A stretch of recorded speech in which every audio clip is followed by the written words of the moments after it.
Masasabi hong naka-score itong magkapatid na senador na sina Senator Alan Peter Cayetano at Senator Pia Cayetano at tila natibag. Natibag ito hong si Matibag at ang prosecution.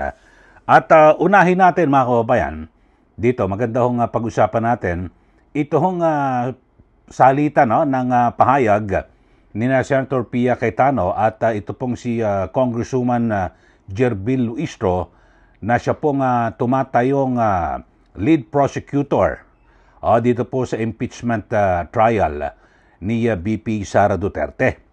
At dalawa ho yan yung parang tila na lecturean ho at nasermonan ni Senator Pia, ito pong si Luistro. At bukod ho dyan, yung kay NBA Director Melvin Matibag naman, ay lumilitaw na lumalampas po sa mandato o tungkulin ng NBI dahil sa may binanggit ko kanina si Senator Cayetano, Alan Peter Cayetano, yung Republic Act 10867, mamaya i-discuss natin yan dahil sa anlinaw ho pala ron kung ano lang yung mga pwedeng imbestigahan. Hindi po lahat kasi ang binabanggit ito ni Director Matibag, lahat daw ho pwedeng imbestigahan at pumasok po ang NBI. Ito, iisahin muna natin mga kababayan. Itong naging tila pagle-lecture ni Senator Pia Cayetano dito po kay lead prosecutor Congresswoman Jerbil Luistro. At dito ho sa yung iniharap po na affidavit ni Arturo Las Cañas bilang bahagi ng ebidensya ng impeachment laban po kay BP Sara Duterte. Yung mga tanong ho na nakita mo ba? Nakita ba ng iyong witness itong si Matibag na sinusulat yon ni Las Cañas kasi kinakailangan ho ganun So, parang gusto pang humirit at magpaliwanag nitong si Luistro pero hindi na po siya nagkaroon ng pagkakataon. So, ang sabi niya, please answer my question, sabi ho ni Senator Cayetano, Pia Cayetano. So, ang sabi niya, no, Your Honor. At ito namang si Senator Pia sabi, talagang yun ho nakita niya lumilitaw na yung ebidensya ay wala po, hindi po pwede. Ito, panoorin nyo ho mga kababayan, ito hong palitan ng mga pahayag at tila nasermonan ni Senator Pia Cayetano, ito pong si Congresswoman Jerbil Luistro na siyang lead prosecutor at siya po ang nagpresenta ng testigo diyan po sa Senate Impeachment Court kay NBA Director Melvin Matibag. Panoorin niyo mga kababayan. Ito maganda ho yung kanilang sagutan at makikita niyo kung paano hindi ho nakapalag at nasa harap po ng ng madla at national TV na tila na sermonan ho siya ni Senator Pia Cayetano. Ito, panoorin niyo po mga kababayan. Ito po si Senator Pia Cayetano ng kanyang lecturean. Ito pong si Congresswoman Jerbil Luistro. Do you consider Las Cañas an important witness for you, for the prosecution? With all due respect, Your Honor, the purpose of the testimony is to present what transpired during the investigation of the Special Task Force. As to whether or not what probative value it holds, it is not part actually of the decision of the prosecution, as what we are intending to do here is to present only what happened during the investigation of the NBI, Your Honor.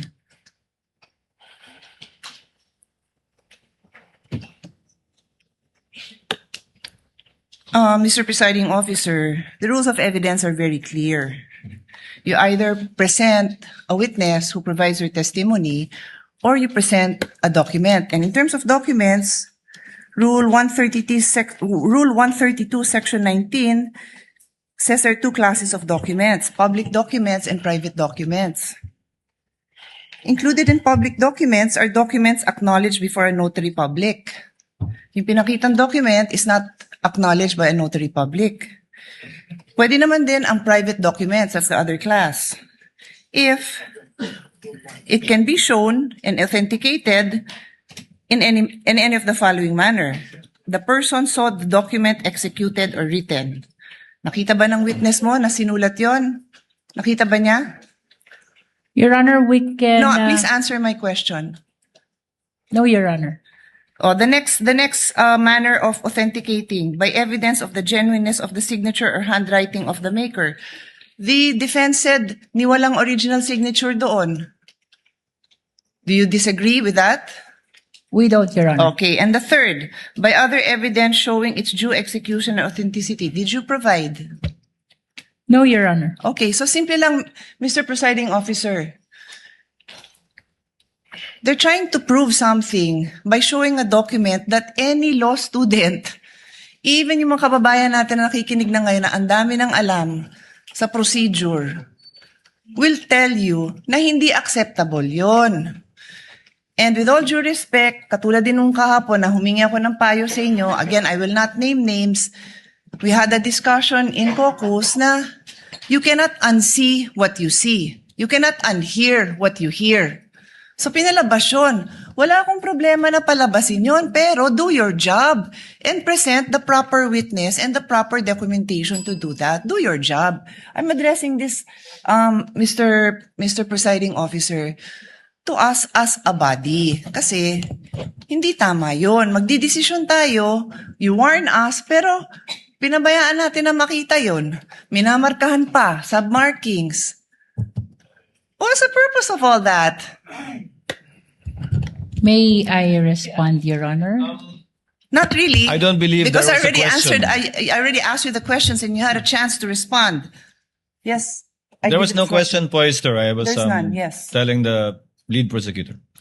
Ayun po, napanood nyo mga kababayan at kasi diretsahan, sinabi ko ni Senator Pia Cayetano, itong, kasi wala hong affidavit lumilitaw ho mga kababayan at ang sabi niya, wala, napaamin niya ho. Kasi kinakailangan na, kasi wala ho, hindi po notaryado Ito hong affidavit ni Las Cañas, so hindi pa pwede. So, simple lang, sabi nga ho ni Senator Pia na ina-address niya kay Mr. Presiding Officer, na ang sabi ho niya na gusto ho, nagtatangka ang prosecution na maglabas ho ng kung ano-anong mga ebidensya at ipinapakitang dokumento na ultimo law student, estudyante lang ho at maging mga kababayan natin na nanonood at nakikinig na sa dami na ho ng alam ng procedure, magsasabi ho na hindi acceptable talaga itong pahayag at affidavit nitong si Las Cañas, mga kababayan. At sa mga naunang pahayag na yan, mga kababayan, dahil sa pinag-uusapan ho rito, di ba, yung tungkol ho rito sa affidavit, na ano rin siya, na blanca rin ho siya ni Senator Presiding Officer Chis Escudero. Kasi sumagot ho itong si Congresswoman Jerbil Luistro at nagkaroon nga ho ng maikling palitan itong impeachment trial. Ang sabi niya, hindi na kailangan ng notarization sa affidavit ni Arturo Las Cañas dahil sabi niya ho, the ICC does not require notarization of document. So, yun ho ang palusot at katwiran ni Luistro. Pero mabilis na sumagot ito hong presiding officer na si Chis Escudero na nagsabing, noted, but we are not the ICC Council. Ayun. Yun ho mga kababayan, kasi lumabas ang nasabing usapin at habang inihaharap ng NBI Director Melvin Matibag ang affidavit ni Las Cañas bilang bahagi ng testimonya, pero nasilip po ng depensa na wala pong hindi po nanotaryo. Ang katwiran pala ho nila sa ICC, wala na raw kinakailangang notaryo kasi hindi ICC. Impeachment court ho ito. Impeachment trial dito sa Pilipinas. Ayon. So, na-blanca ho sila rito, mga kababayan. At napakarami ho, mga kababayan, na talagang sabihin natin na mukhang sablay, no? Sablay itong pagharap ng prosecution dito po kay NBI Director Melvin Matibag na ipagpapatuloy pa rin ho ito, no? Bukas sa impeachment trial dahil sa kinulang po ang oras. At masabi natin na parang natibag ito hong si Matibag. Ito, pangalawa, itong issue natin nga pinag-uusapan kasi may binabanggit ho itong si Senator Alan Peter Cayetano. Ang ganda ho, no? Medyo pinadaman niya ho muna na ano ba yung mga pwede niyong imbestigahan ng NBI. So inisa-isa po parang ang binabanggit ho ni Director Matibag lahat ho pwede na lang imbestigahan kahit na anong kaso. Eto, panoorin ho natin mga kababayan at hihimayin natin yung binabanggit ho ni Senator Alan Peter Cayetano at nag-research din ako, no? Ito ho at nakita ko ho itong detalye ng Republic Act number 10867, an act reorganizing and modernizing the National Bureau of Investigation o NBI. Ito mamaya babanggitin, himayin natin. Ito, pero panoorin nyo muna itong pahayag at salitan ng mga pahayag at sagutan ng mga tanong at sagot ni na Senator Alan Peter Cayetano at NBI Director Matibag na nahuli si Matibag na lumalagpas sa kanilang mandato. Okay, kasi ang linaw pala ng batas Ito, panoorin natin mga kababayan, ito hong pahayag ni Senator Alan Peter Cayetano. So, just one other point. At the beginning of the prosecution's questions to you, and I think the defense had a question about what can you investigate. Can you repeat your answer? As the NBI director and the NBI can investigate, did you say all crimes o yung mga Lahat po ng mga pumapasok sa amin na mga krimen ay amin pong pwedeng imbestigahan, mutu proprio.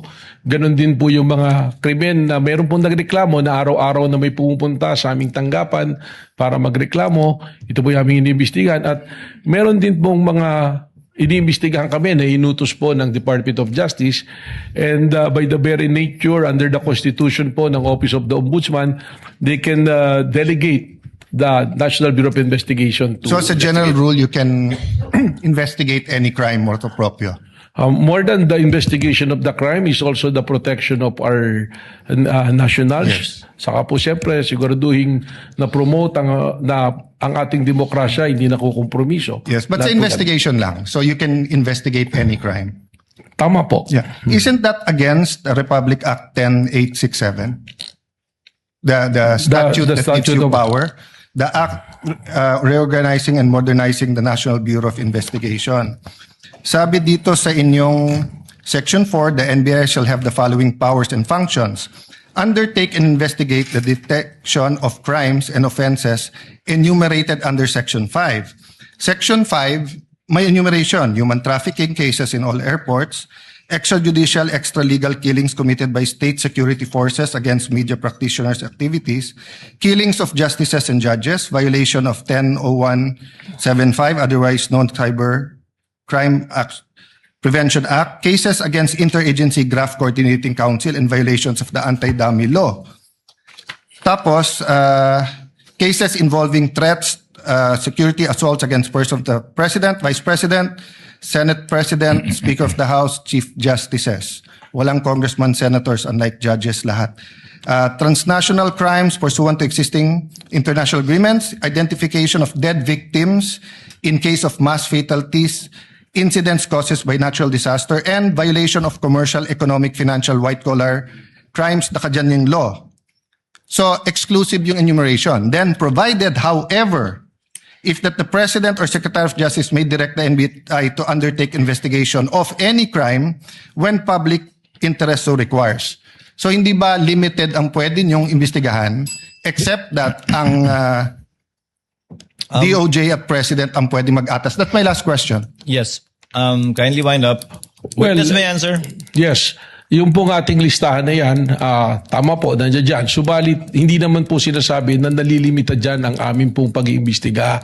sapagkat malinaw po ang mandato ng NBI that we are the primary investigating body. Yun lamang nga po, merong mga kaso kung ito po ay bumagsak na sa jurisdiction halimbawa ng PNP na kanilang iniimbestigahan, we can still help and coordinate at the same way na kung kami po ay nag-iimbestiga at ang PNP pwede rin pong tumulong po sa amin. Director, if that's your interpretation, that goes against what they taught us in law school, na pag exclusive yung enumeration, you cannot add.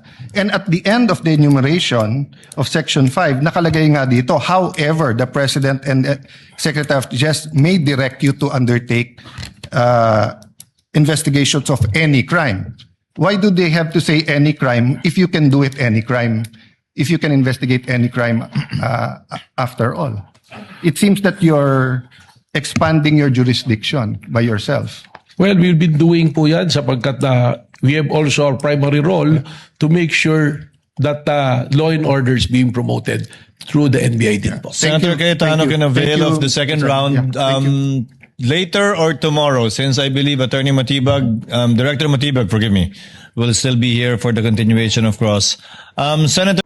Yun po mga kababayan at naging pahayag ni Senator Alan Peter Cayetano na binabanggit ho na kung saan ay parang lumalagpas po sa mandato ito hong si Director Matibag dahil sa hindi totoo na lahat kahit na anong kaso ay pwedeng imbestigahan. Maliwanag po rito, ito Republic Act number 10867. Ito at ang binabanggit ito ay sa section 4. At maliwanag ho yung mga pwede lang ho na imbestigahan ng NBI. Kasi ito yung jurisdiction ho ng NBI dito sa Section 5. Ito, babanggitin ko, binanggit kasi ito ng Senator Alan Peter Cayetano. Mas maganda ako, hinanap ko rin para makatiyak ko tayo at maibigay ho natin ng konkreto at tama sa ating mga viewers dito po sa ating channel. Ito nakalagay Section 5, Jurisdiction. Ito the NBI shall have primary jurisdiction to undertake investigations in the following cases. Ito nakalista ho rito human trafficking, extrajudicial, extralegal killings. Ayan tapos killings of justices and judges. Ayon. Violation of Republic Act number 10175, otherwise known as the Cybercrime Prevention Act. Ayon. Tapos, cases referred by the Interagency Anti-Graft Coordinating Council. At ganyan din po yung violation of the Anti-Dummy Law. Ganyan din mga kababayan, ito at bukod doon dyan, ito yung mga cases involving threats to security or assaults against the persons of the President, Vice President, Senate President, Speaker of the House of Representatives, and Chief Justice of the Supreme Court. Wala ho nakalagay rito yung mga senador at kongresista, Wala. Tapos ay transnational crimes pursuant to existing international agreements. Yun ho. Tapos, ito rin identification of the dead victims in case of mass fatality incidents caused by natural disasters. So, pwede nila imbestigahan yan. Tapos, ito hong violation of commercial, economic, and the financial or white-collar crimes. Bagamat ito, inisa-isa na rin ho ito ni Senator Cayetano. So, inulit ko lang ho kasi gusto ko makita kung talagang yung binabasa ho ni Senator Cayetano ay nasa batas. So, maliwanag ho rito mga kababayan na wala ho yung mga kung ano ng mga sinasabing investigasyon ni NBI Director Matibag.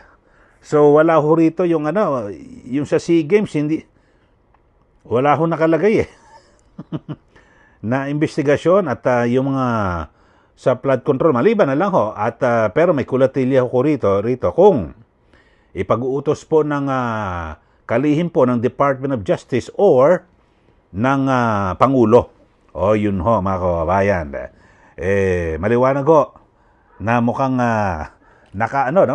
naka-score ito hong magkapatid na Alan at Pia Cayetano ngayong araw na ito sa idinaos na impeachment trial laban po kay BP Sara Duterte. Ulitin ko, una, tila nasermonan na lecturean ni Senator Pia Cayetano, ito pong si Congresswoman Jerbil Luistro na siyang lead prosecutor dahil sa na yung affidavit po ni Las Cañas wala hong pirma, tapos kanina nabara rin ho siya ni Senator Chis Escudero, presiding officer, kasi sabi niya hindi, sa ICC wala nang notaryo sabi ni Senator Chis, hindi tayo ICC.